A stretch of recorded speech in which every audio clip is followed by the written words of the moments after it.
The lesson of Chanukah is to find the light in the darkness. And we as Jews, as a nation, are going through a very dark time.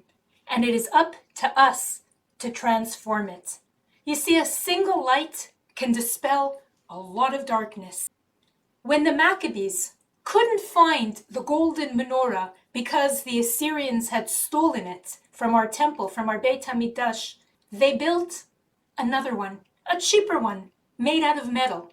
But they didn't succumb to despair.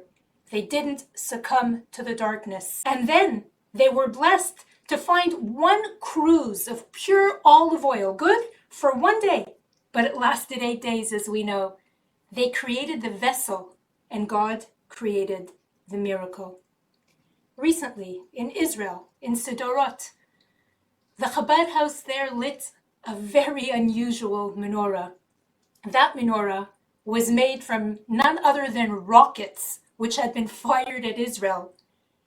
They took the negative, weapons of mass destruction, and they turned them into weapons of mass instruction, showing us we must transform bad into good and darkness into light.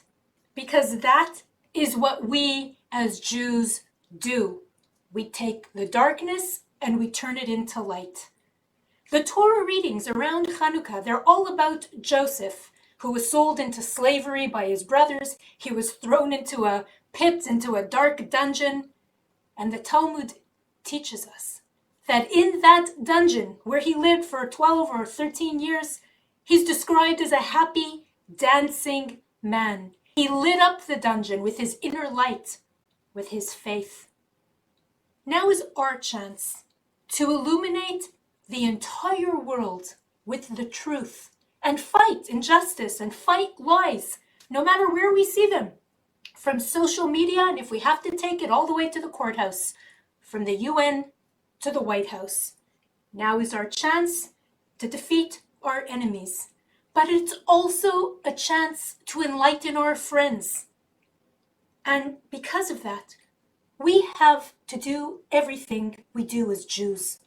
Respectfully, graciously, according to the Torah. You see, there's a difference between informing and insulting, enlightening and condescending. So let not the night or the fight make us forget who we are and what it is that we're fighting for. We are Israel, a light among the nations.